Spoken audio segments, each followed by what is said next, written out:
주의 보좌로 또한 뒤로 물러가는 마음이 그리까지 하셨느냐. 할게요.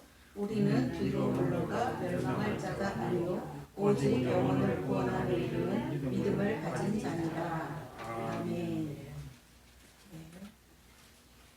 히브리서 10장까지 이제 왔습니다. 10장을 세 번쯤에 거쳐서 하다 보니까 또 앞부분이 많이 잊어버리시거나 그랬을 수도 있을 것 같아요. 8장의 새 언약에 이어서 9장의 성소, 성막, 새 성전, 예수 그리스도가 휘장을 찢으신 그러한 십자가 대속의 죽음 사건을 우리에게 말씀해 주셨습니다.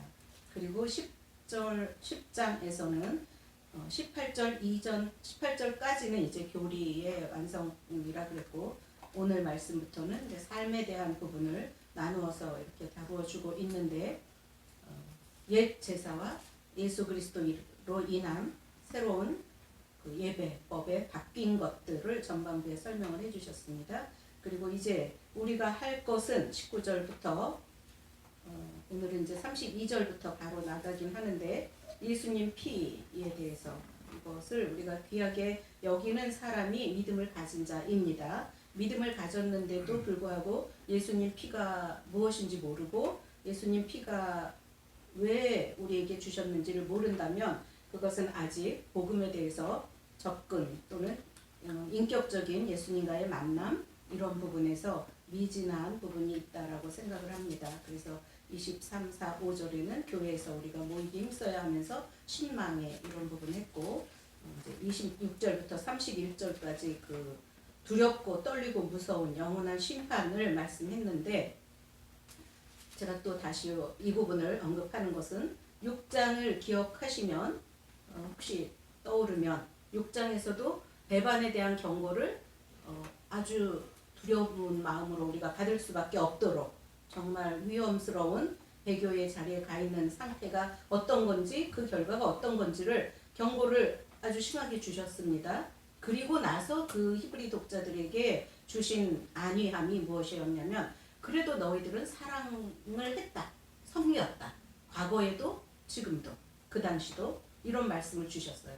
그리고 더불어 너희들은 그렇게 배교에서 빠질 자라기보다는 구원에 속한 것까지 갖고 있는 자다라는 6장에서 말씀을 봤는데 오늘 패턴이 그것이랑 비슷한 것이에요. 31절까지 이렇게 무시무시한 심판과 멸망에 대해서 했는데 10장에서 이 부분은 믿지 않는 자라고 했습니다. 겉의 모습은 복음의 전달 체계를 통해서 받았는데도 예수님이 구세주다 그러면은 그렇게 여기지 않는다 그랬죠. 이렇게 멸망자들은 무슨 구세주야. 너는 그렇게 말해라. 너는 그렇게 전해라. 너는 성경대로 믿어라. 나는 아니야. 예수님은 위대한 성인 중에 한 사람이야. 4대 성인 중에 한 사람이야. 그냥 좀 존경스럽지. 내가 안 믿어도 아무 상관없지 나하고. 이런 부분들에 대해서 짚었습니다. 지난주에. 그래서 이 31절까지의 심판 대상자는 신자가 아니고 아예 불신자예요. 그런데 복음을 모르는 불신자가 아니라 들었다는 불신자예요. 전도를 다 통해서 아니면 자기가 성경을 스스로 읽는 사람들이 의외로 많이 있어요. 성경을 통해서 지식을 얻고 이런 사람들이 의외로 많은데 성령의 거듭남의 과정이 없이 성경을 읽는 사람들은 나중에 돌아오기가 너무 힘들어요. 성경 지식을 다 깔고 있어서. 그리고 그것을 성령의 도우심으로 이렇게 해석을 해야 되는데 자기의 의지와 지성으로 해석을 해요. 그래서 구원에 이르는 믿음에 가지 못한 채 안타깝게 죽거나 심판에 이르는 그런 정황에 처하게 됩니다.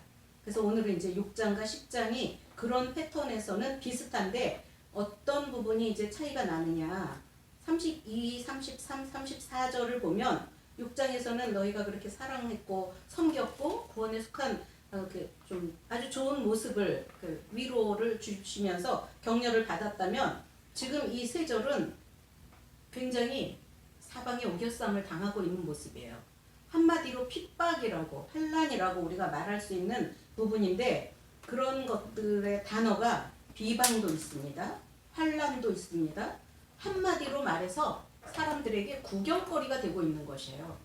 성도가 하나님의 고귀한 자녀, 보배롭고 존귀한 자녀입니다. 분명하게 하나님께서 정말 두고 보기에도 아깝습니다라고 어느 목사님 그렇게 말씀하시는데 그렇죠. 하나님의 자녀인데 하나님께서 어떤 값을 지불하셨어요?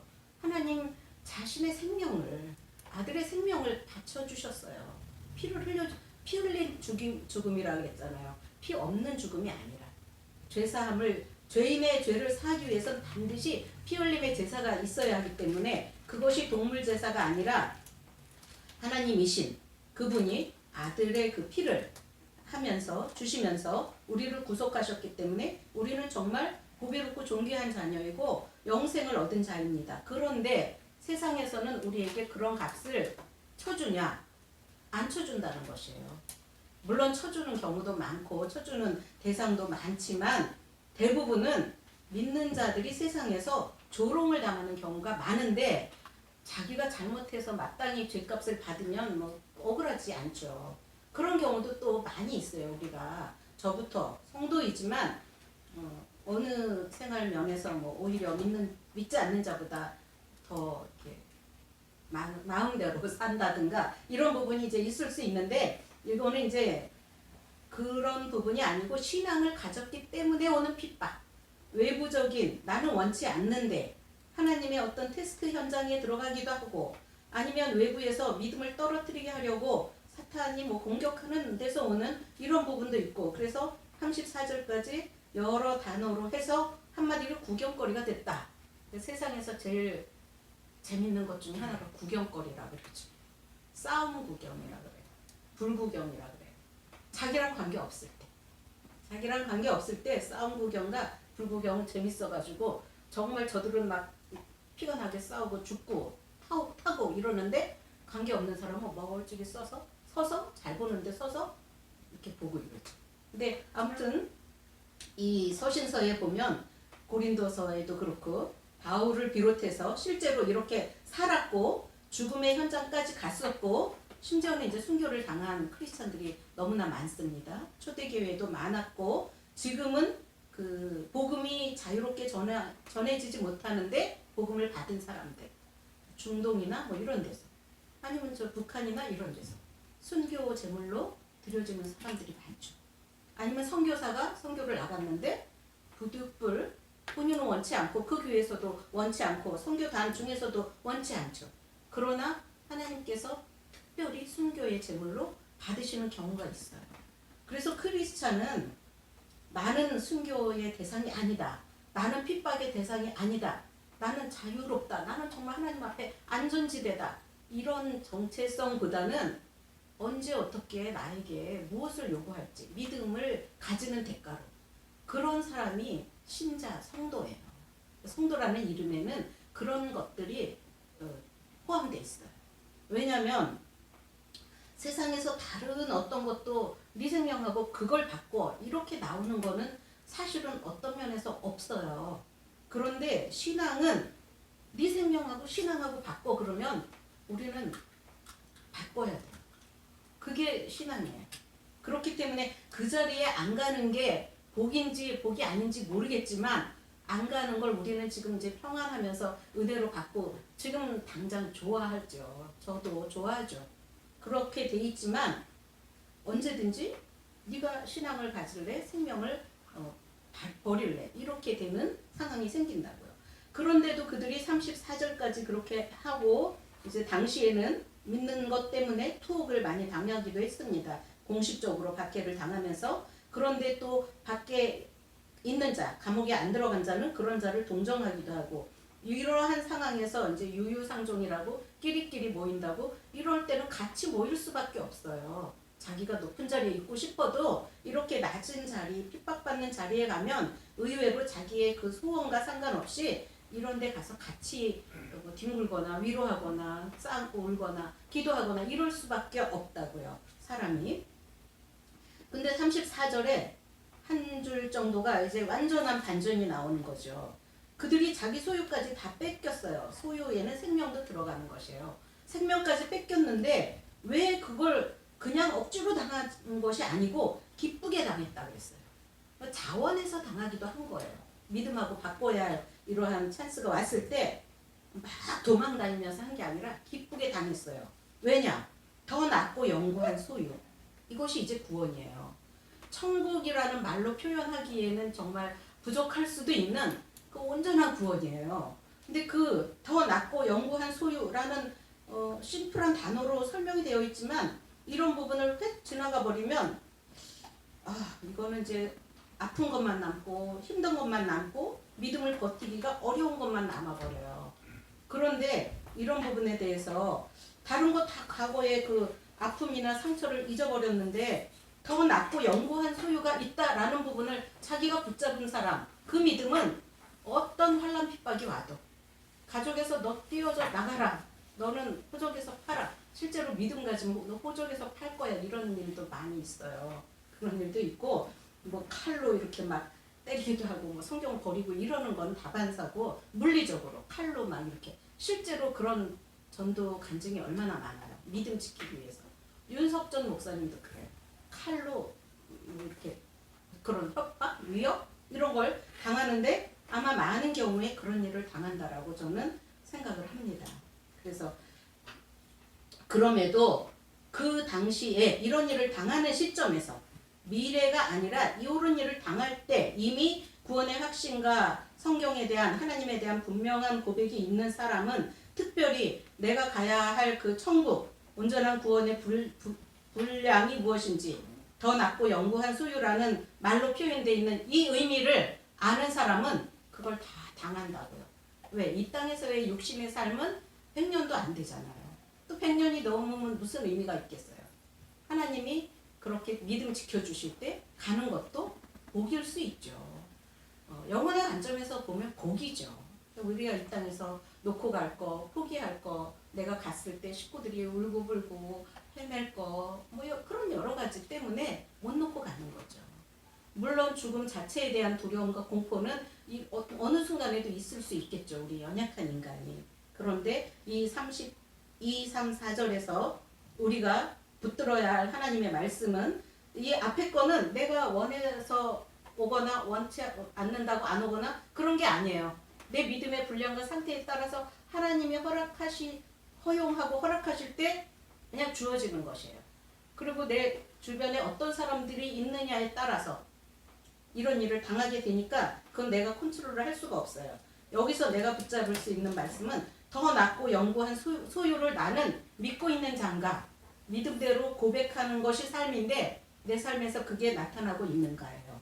그러니까 믿음은 무엇으로 증명이 되냐면 삶으로 증명이 돼요. 결국은 이렇게 기도했고 예배했고 이런 삶이 물론 증명이 되지만, 그거는 이런 현장, 실제적인 현실에서 삶에서 내 믿음이 표현할 때 어떻게 나오느냐를 먹는 양식거리예요. 다 기도하는 거, 담대한 능력을 받는 거잖아요. 하나님의 교통 속에서 말씀 아는 거, 이런 것을 알면서 그렇지, 내가 묵상하면서 이런 일이 부득불 있다 그랬지, 믿음 가지면 언젠가 온다 그랬지, 환난 핍박이 온다 그랬지, 욥과 같은 자리에 가는 것이에요.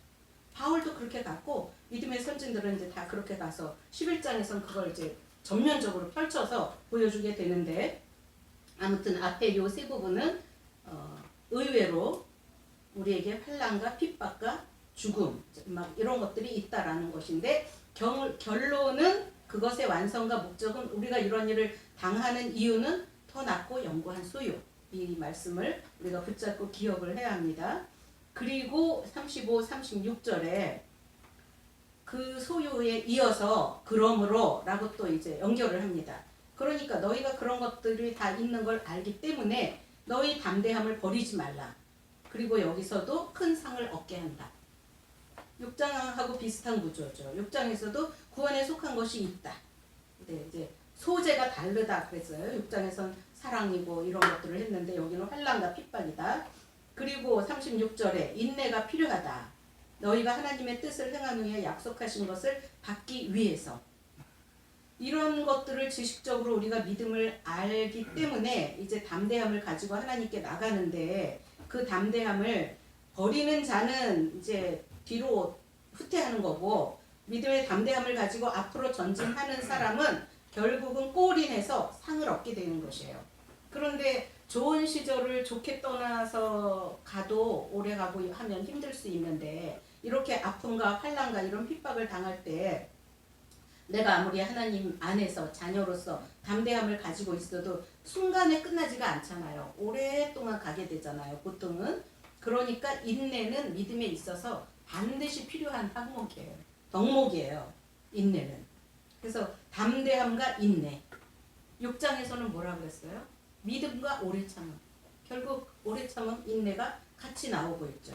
그 믿음이 있어야 된다 이렇게 말씀했는데 여기서는 담대함만 가지고는 안 되고 거기에 인내로 완성점까지 가는 것이 필요하다라는 말씀이에요. 그래서 여기서 우리가 담대함은 그냥 정신적으로 마음에 내가 포부를 크게 가지면서 믿음을 분량을 확장시켜서 뭐 호흡을 크게 하듯이 이런 담대함을 가질 수도 있지만 그런 거 갖고 버티기 힘들어요. 구체적으로 우리는 이제 담대함 그러면 많은 분야에서 담대함이 있겠지만 제가 3가지만 소개를 해드리면 우리는 우선 믿음의 담대함이 있어야 돼. 나는 믿음을 가진 자니까 이런 삶을 사는 게 뭐 당연하다기보다는 하나님께서 다 알고 계셔. 보고 계셔. 그리고 나는 이런 상황에서도 믿음으로 반응을 해야 돼. 그 믿음은 하나님이 나에게 주신 예수 그리스도의 피와 바꾼 그 믿음이거든요. 그러니까 믿음의 담대함이 있어야 되고 또 신앙은 말씀과 기도로 구성되어 있다 그랬어요. 뭐 찬양도 예배도 많은 것들이 있지만 기본적으로 말씀과 기도. 그래서 은혜의 3가지 방편이 말씀, 기도, 성례라고 했습니다. 말씀에 기도도 말씀으로 하는 기도가 가장 하나님께 온전하게 이렇게 바치는 기도죠. 나의 뭐 정욕대로 막 구하고 뭐 야고보서 그런 데서는 그거는 이루어지지도 않는다 그랬어요. 의심하면서 구하고 세상 것만을 구하고 두 마음을 품고 구하고 이러면 이루어지지 않는다 그랬어요. 그럼 그런 것들을 다 제하면 어떤 기도가 하나님이 받으시나 말씀대로 하는 기도를 받으시는 거죠. 말씀대로 하는 기도를 하기 위해서는 말씀을 우리가 읽고 늘 묵상하고 내 것으로 만들고 아니면 심지어 성경을 읽을 때 읽기만 하지 말고 읽은 것을 또 하나님께 기도하면서 기도 생활을 하면 온전한 기도 생활이 모범이 될 수 있겠죠. 그래서 말씀을 읽을 때 성경을 읽기만 하고 끝난다기보다는 기도로 바꾸면서 하나님이 주신 말씀을 내 상황하고 적용되는 것들이 너무나 많을 거잖아요. 특별히 지금처럼 32, 3, 4절처럼 크고 작은 환란 속에 우리가 이렇게 겹치게 되잖아요. 지금도 뭐 그런 시즌이기도 하고요. 하나님 제가 이렇게 예배를 교회 가서 드리기가 어려운 시절인데 제가 어떻게 해서 이 예배를 하나님께 잘 드려야 되죠? 이런 부분을 가지고 기도를 할 수도 있고 자기가 뭐 이루고자 하는 일들이 믿음 안에서 온전한 것인지 하나님이 원하는 과정인지 이런 것들을 살피면서 기도를 할 수도 있고 기도 중에 이제 가장 하나님 뜻에 합당한 것은 영혼 구원의 기도죠. 하나님께서는 모든 사람이 구원에 이르기를 원하시느니라. 그 일을 위해서 예수님이 피를 우리에게 주신 거예요. 구원 때문에 무엇보다도 그 목적이 있고 그래서 기도에 담대하라. 기도의 담대함을 갖는 건데 은혜의 보좌에 우리가 나아갈 이제 명분과 근거가 분명히 생겼어요. 그렇기 때문에 우리는 골방에서 기도할지라도 교회에서 기도할지라도 버스에서 기도할지라도 주방에서 기도할지라도 그 기도하는 순간 거룩하신 하나님과 나와의 임재와 소통 이제 회개로 들어가는 거죠. 거룩해야 만난다고 했으니까 회개로 들어가서 하나님께 감사하고 찬양하고 나의 구할 것을 간구하고 그렇게 하면 하나님께서 은혜의 보좌에서 나를 쫓아내지 않죠. 나를 만나주시는 거죠. 왜? 이스라엘의 백성들이 하나님의 영광을 이제 상징하는 성막이라고도 하고 또 하나님과 백성이 만나는 지도자도 만나는 그런 장소이기 때문에 회막이라고 이렇게 얘기를 했어요. 그러니까 지금은 이제 그것이 다 바뀌었다 그랬잖아요. 바뀌었고 지성소에 내가 직접 들어가는데 몸은 내가 예수님 성령으로 연합된 몸이 들어가지만 예수님의 공로를 가지고 들어간다 그랬죠. 그냥은 못 들어갑니다. 예수님의 공로를 가지고 들어가요. 그래서 우리가 기도할 때 늘 다 하고서도 예수님의 이름으로 기도합니다. 그리고 그 기도를 들어주시는 대상은 뭐 예수님 이렇게도 해드리지만 뭐 그냥 올바르게 하기 위해서는 하나님 아버지, 그리고 이렇게 나의 구할 것을 뭐 찬양도 강구도 하고 여러 가지 크고 작은 실제적인 것들, 일용할 양식들 주기도문에 다 있잖아요. 그런 것들 구하고 예수님의 이름으로 기도합니다. 마무리 멘트가 아니라 예수님이 내가 이렇게 할 수 있도록 하나님께 길을 다 열어주셨기 때문에 내 공로는 없고 나한테 아는 믿음으로 의롭게 이제 하나님이 칭의해 주셨지만 그래도 그건 내 공로 아니고 예수님 공로기 때문에 예수님의 이름을 가지고 기도한다라는 게 이제 그런 면이고요.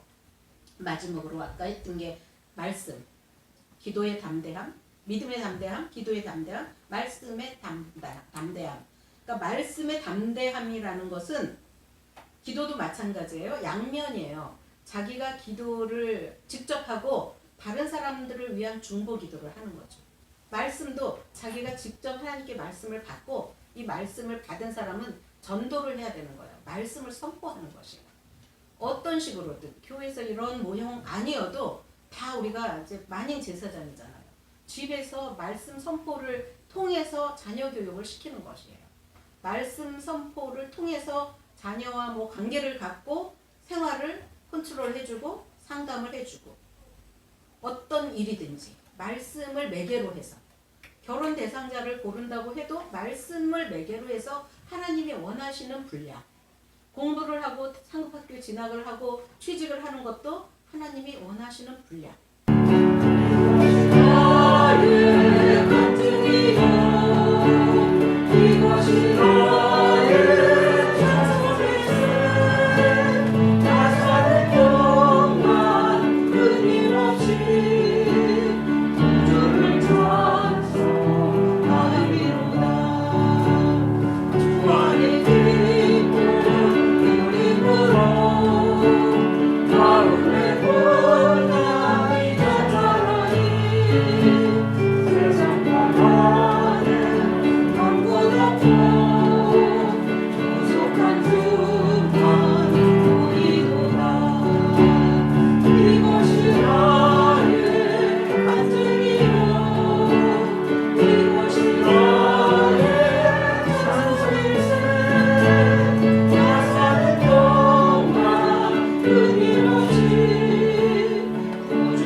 그것이 이제 믿음의 담대함 속에 그런 요소들.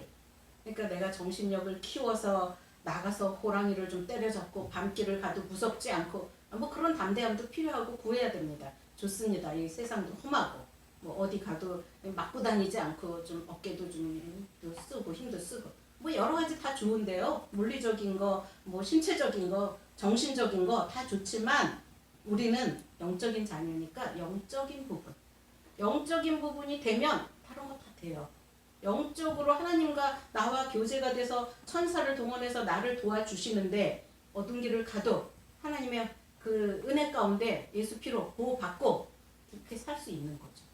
그리고 뭐 굳이 나를 그렇게 앞에 있는 환난 핍박은 있었지만 믿음을 지키거나 믿음을 전하거나 생명이 하나님 앞에서 훈련받을 때 이렇게는 하겠지만 괜히 하나님이 쓸데없이 그렇게 값싼 그 환난 속에 나를 뭐 굳이 넣으시겠어요? 하나님도 고배로운 자녀를 그렇진 않을 거라고요. 이런 것들은 하나님의 허용한 상황에서 이루어진다라는 것이에요. 모든 것들이 다 하나님의 그 허용한 상황에서 이루어지지만 자기 죄 때문에 자기 정욕 때문에가 아니라 하나님께서 나를 이끌어 가시는데 믿음의 모델로 세우는데 헌신자로 쓰임받게 하는데 필요한 이런 현장에서 할 때 내가 무장되고 준비되어 있어야 할 것은 담대함이다. 담대함은 그렇게 우리 가운데서 그것을 가지고 살면 큰 상을 얻게 된다라고 말씀을 하셨습니다. 이 큰 상은 구원과 구원에 속한 것입니다.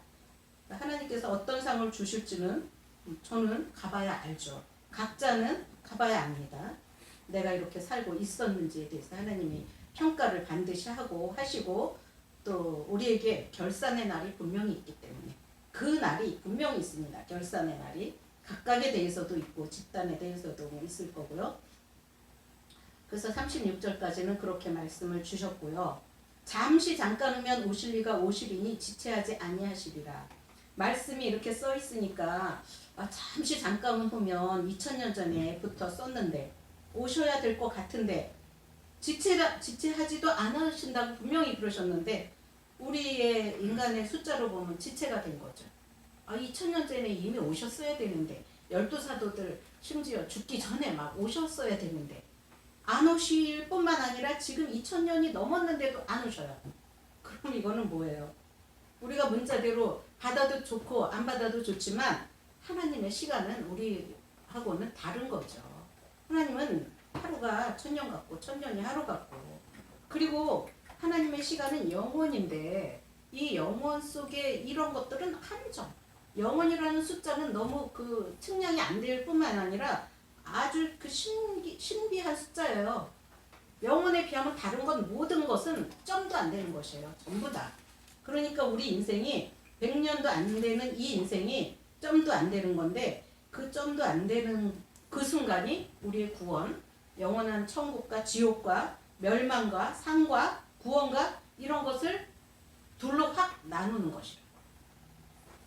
그러니까 휘장을 나눠서 성소, 지성소 이렇게 나누듯이 그거는 이제 다 좋은 쪽에서 나눴는데 영원한 심판에서는 한쪽은 완전히 영화롭고 좋은 것, 한쪽은 완전히 가서는 안 될 것, 정말 경험해서는 안 될 것, 그것이에요. 그것을 성경과 교회와 하나님의 성령께서 개인에게도 심지어 로마서에는 양심을 통해서도 만물을 통해서도 일반 계시를 통해서도 다 주셨다 그랬어요. 핑계하지 못한다 그랬어요. 그런데 나는 안 들었어요. 나에게 언제 믿음의 그런 권고를 하나님이 직접 주신 적이 있나요? 뭐 이렇게 따질 수가 없어요. 분명히 다 주셨습니다.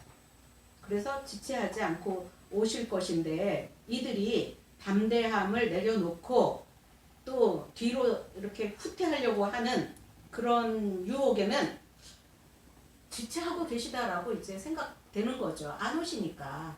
그러니까 자기 믿음을 관리하는 영역은 100년도 안 되는데 그거를 이제 못 참는 거죠.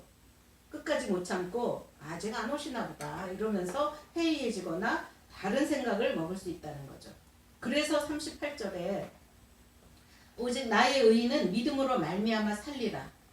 이것은 하박국서 2장 4절 말씀을 인용한 것이에요. 하박국도 1, 2, 3장까지 있는데 1장은 탄식이에요. 아니 우리 이스라엘 택한 백성인데 소위 지금 하나님 자녀인데 나에게 왜 이렇게 환난이 옵니까? 이런 것이에요. 우리나라가 왜 저렇게 갈대아 저 침략자들에게 약탈당하고 뺏기고 하나님 왜 이럽니까? 우리가 더 착한 거잖아요. 우리가 선민이잖아요. 1장은 그렇게 하다가 기도하라 그랬잖아요. 기도의 처소에 망루에 올라가서 기도합니다. 하박국이. 그래서 기도하면 하나님의 계획과 그 응답이 나오죠. 선한 응답이. 그것을 하박국이 받아요. 그 3장에는 기도 응답 받으면 찬양과 영광 감사 올릴 것밖에 없어요. 그 감사하는 것인데 그때 2장 4절이 나오면서 의인은 믿음으로 말미암아 살리라 라고 여기서도 지금 히브리서에서 다시 하박국 선지자의 말씀을 우리에게 전해주고 있습니다. 왜? 하박국도 그렇게 탄식하면서 절절히 기도하고 탄식하고 막 뒹굴고 했다니까요. 왜 이럽니까? 왜 이런 부조리가 생깁니까? 이해가 안 됩니다. 지금 우리 현실이 어때요?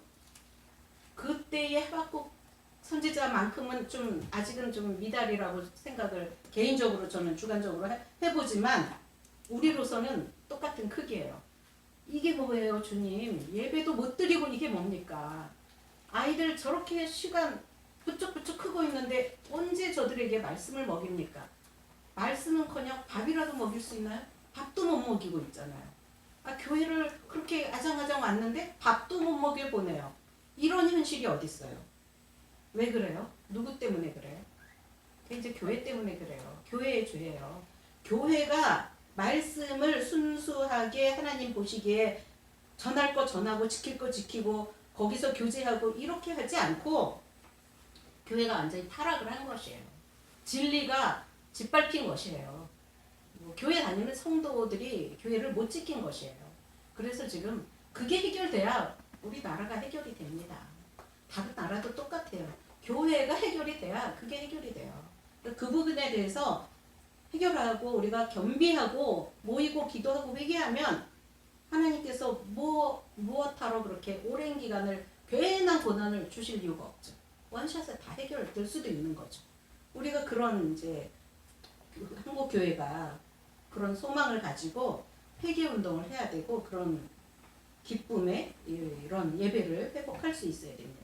그래서 오직 의인은 믿음으로 말미암아 살리라 이 부분을 보고서 루터도 종교개혁의 그 발단이 되었고요.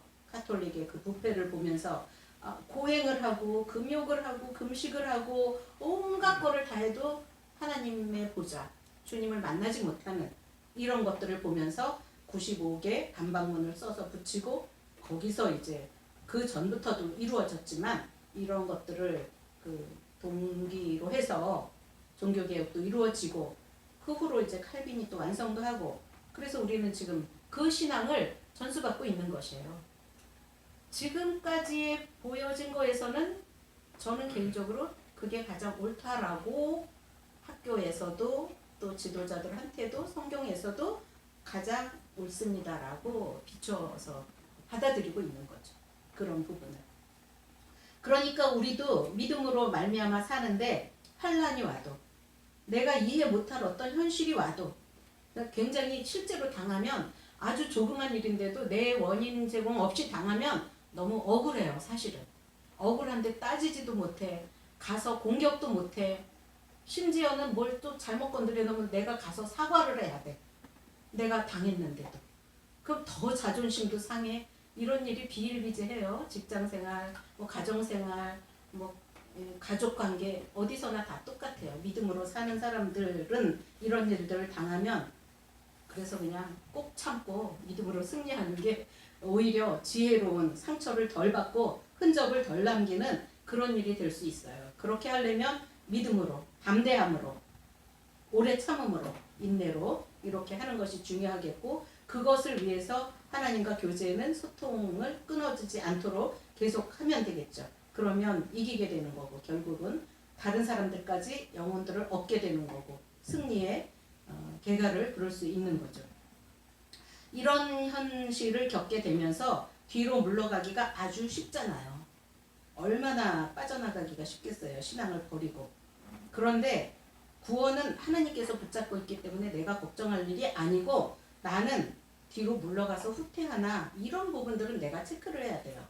왜? 그러면 끝까지 가면 나는 이제 결국은 하나님께 붙들린 자라는 걸 알겠지만 뒤로 물러가거나 후퇴하거나 할 때 내가 참신자가 아닌가라는 부분이 있을 수 있다 그랬잖아요. 그게 검증식에 있다 그랬잖아요. 그러니까 그때 가서 가짜인 나로 드러나면 어떻게 되겠어요.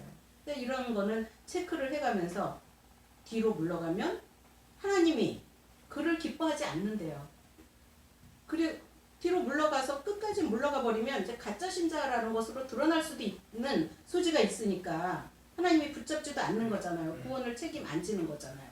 그러니까 우리는 그렇게 되기 전에 나는 믿음으로 계속 굴러가면 하나님이 그렇게 받으신 그 영혼, 하나님께 가고자 하는 영혼을 하나님이 외면치 않는다고요.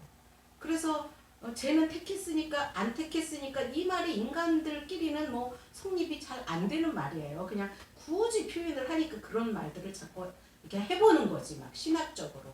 우리는 믿음대로 단순히 내가 주님께 가면 매달리면 주님은 날 받아주신다. 구원하신다. 내가 믿음으로 살려고 애쓰면 쓸수록 주님은 나를 도우셔서 그런 현장을 다 펼쳐놓으신다. 그래서 믿음의 꽃길을 고난 속이지만 주님과 함께하는 믿음의 꽃길을 우리는 갈 수 있다라는 것입니다. 39절에 아예 또 단정적으로 6장처럼 결어를 맺어주고 있어요. 우리는 뒤로 물러가 멸망할 자가 아니다. 이미 하나님의 손에 잡힌 구원자다. 또 더 나아가서 오직 영혼을 구원함에 이르는 믿음을 가진 자다. 이런 또 명쾌한 결론을 주고 있습니다. 그래서 6장과 10장은 비슷한 면들이 이제 많이 있으면서 결국 우리에게 격려하면서 소원하는 것은 끝까지 믿음에 붙들림 바 되고 있고 내가 너를 그렇게 인정하고 있고 그 끝은 구원이고 영혼을 구원함에 이르는 믿음을 가지고 가는 구원이다. 온전함이다. 라는 부분을 말씀을 하고 있습니다. 그래서 10장을 이렇게 이제 마무리를 하는데 우리가 생각해 볼 것은 나는 이런 말씀대로 늘 비춰보면서 살고 있는지를 체크를 해야 되고 내가 갖고 있는 믿음의 소망이 그 구원의 결국이 그 더 나은 영구한 그런 장소, 천국 그것을 나는 잘 늘 새기고 있는가, 되새기고 있는가, 전진하고 있는가, 아니면 후퇴하고 있는가. 신앙은 전진 아니면 후퇴 이런 부분이 아주 많습니다. 마치 우리가 자전거 페달을 매일 늘 밟아야 가는 것처럼. 그래서 때로 이렇게 구경거리가 되는 일이 많고 억울한 일을 당할지라도 그 부분을 우리가 묵상하면서 하나님께 믿음으로 나가서 승리를 하는 저와 여러분들이 되기를 주님의 이름으로 축원합니다.